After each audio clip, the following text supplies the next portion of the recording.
Rabbi Brown, Rosh Yeshiva, and Rosh Sameach Muncie.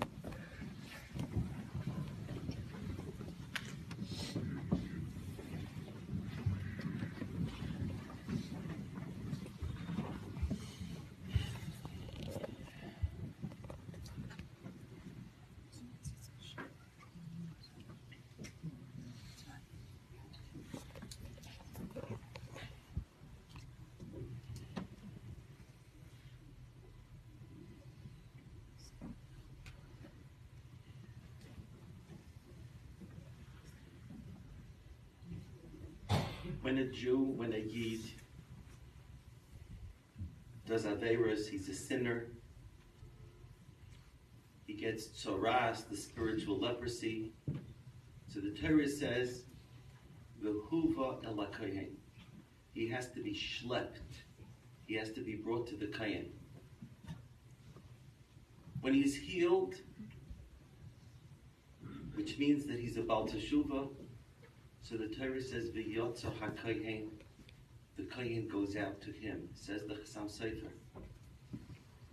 When a Yid is a sinner, he's a balaveda, so he has to look up to the kohen.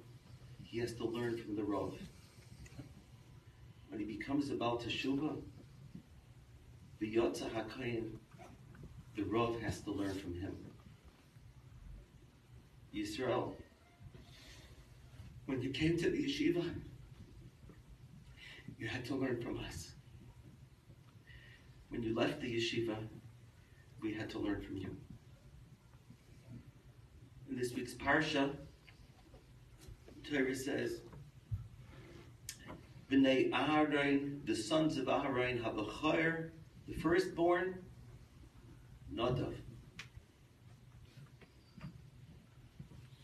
Nadav died young, together with Abihu. In the Torah, there's a pasuk, there's a gap. B'nai Aharon, Habachar, the eldest son, space. Nadav. Shamshon Raphael Hirsch says, but Moshe Rabbeinu wrote these words, B'nai Aaron, the sons of Aaron, Habachar, the oldest son, he couldn't go on. He got choked up. Habachar. So the Torah is mafsik. The Torah interrupts with a space until he could get out. Nadav.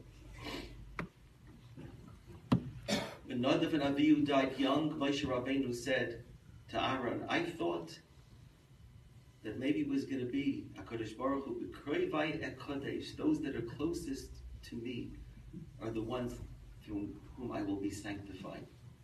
I thought Moshe Rabbeinu says to Aaron, his brother, I thought it would be you, the high priest. I thought it would be me. Now I realize who the holiest of them all were, the Nadav and Abihu. We see B'kroivai et Kodesh. My wife was saying in the car over and over the pasuk, Hatzur Tamim Ha'alai. HaKadosh Baruch Hu, the rock, his deeds are perfect. Ki chol derachav mishpat, all his ways are just. Kel emunah v'lo avel. HaKadosh Baruch Hu is faithful, without any wrongdoing. Tzadik v'yashar hu. The words Kel, Hashem, and Yashar comprise the word Yisroel.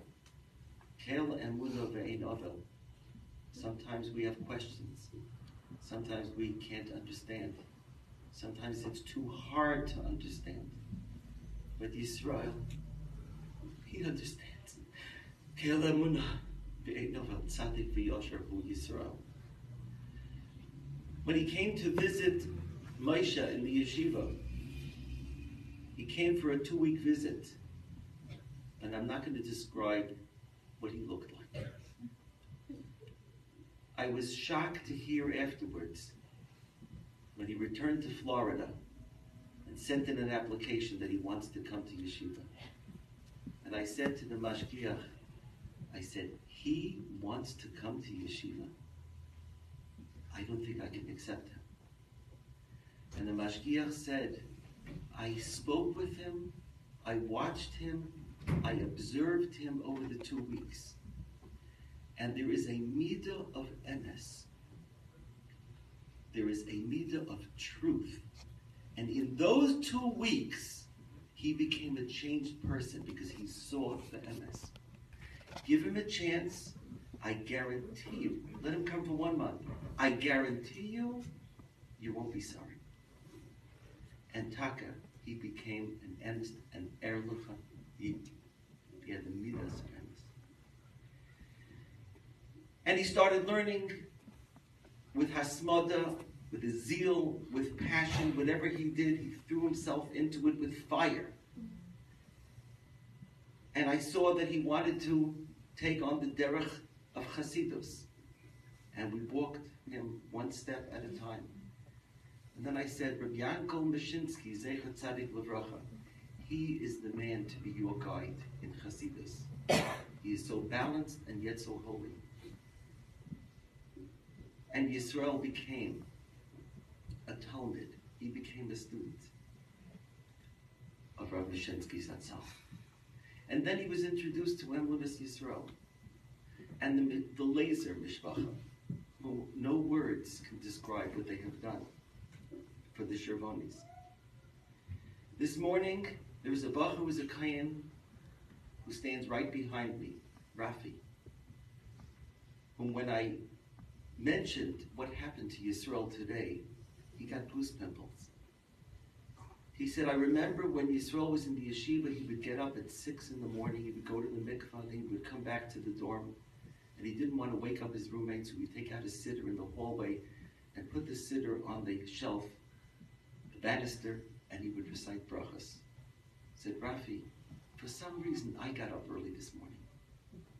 So I went to the mikvah, and I came back to the dormitory, and I didn't want to wake up my roommates, so I took out my siddur and I put it in the banister, and I said brachas, and I said to myself, that's what Yisroel Chervony used to do.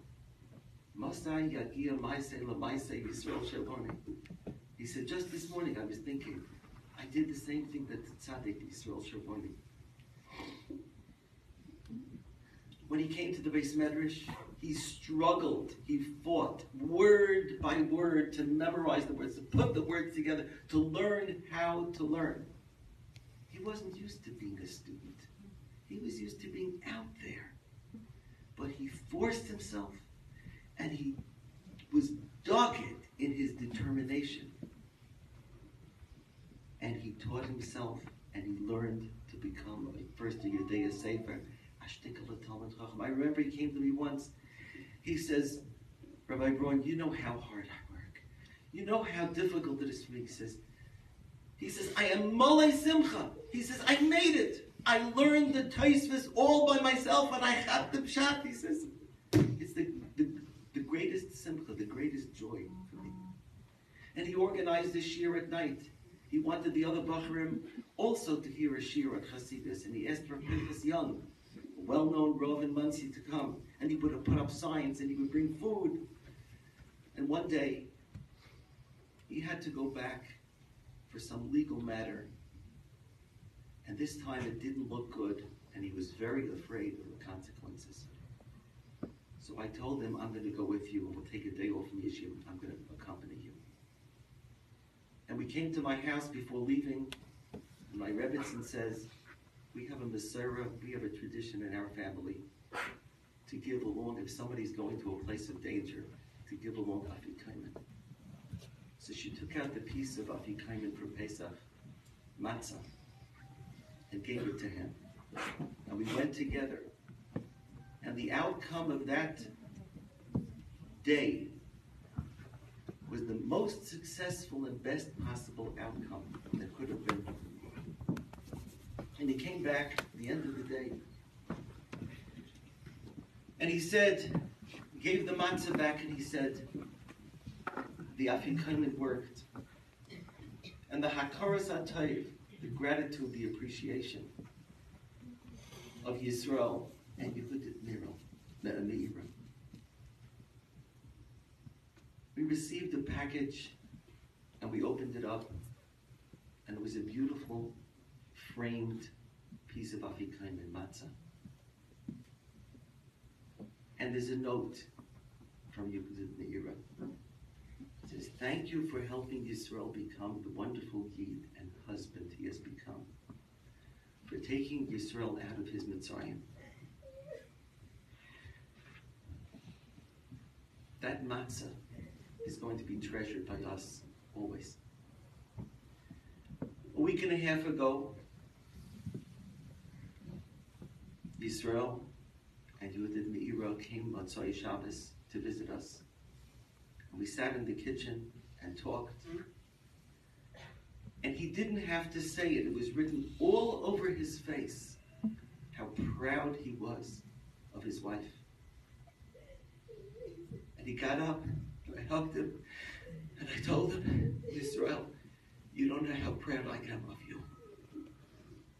We realized he came to say goodbye. He asked his boss if he could leave early tomorrow on Erev Yantiv. He said, I want to leave early to prepare for Kabbalah Satorah. Yisroel did leave early. He left us early for his Kabbalah Satorah. His dearest friend, Gedalia, who was Nifter, who passed away a year and about 2 months ago, was so close to him. One of the reasons he named his son Moshe Gedalia was also after that Gedalia. His Rebbe Nishinsky was also Nifter young. Can you imagine that holy chabura of the Shabbos and Gedalia and Yisroel learning of the Rebbe Nishinsky in Shemayim in heaven? The Chavraya Kadisha. The Ramban, the Nachmanides, had a student. He had a Talmud who was young, and he was terminally ill, and it looked like he wasn't going to make it. So the Chofetz Chaim brings that the Ramban came to a student before he passed away, and he said, let me describe to you what worlds, spiritual worlds, you will pass through until you come to the Beis Din Shel Ma'ala, the heavenly court. And when you're up there, I want you to ask a question in my name. I want to know why they took you away so young, and come back to me in a dream and report. And finally, when the student who had passed away came in a dream to the Ramban, and he said, it was exactly as the Rebbe described. He said, did you ask my question? He said, no. Why didn't you ask my question? And the Talmud said, because once I'm up there, the answer is so clear, I didn't want to embarrass my Rebbe by asking the question. It's only down here that we don't know when we have questions. Yehudis Meira, I want you to remember that you have been given a very great zechus and privilege, and you've been given a very great challenge. You had the enormous zechus, and so did Yisroel, of being married to each other. And now you have the mission and the task to raise your children the way you would want, the way Yisroel would want, the way HaKadosh Baruch Hu wants. You're going to get a tremendous amount of chizuk and support and love from many people. But don't let anybody describe you or make you feel like you're a nebuch. You are not. You are a great neshama that HaKadosh Baruch Hu gave a great job to. And don't ever forget that. And you have a big task. You have a great job, and HaKadosh Baruch Hu is ma'ideit, almana, v'yasam. HaKadosh Baruch Hu is going to rechazik you, and so will we all. Bila hamavis l'netzach, Baruch Hashem Elokim Dima Yom Kol.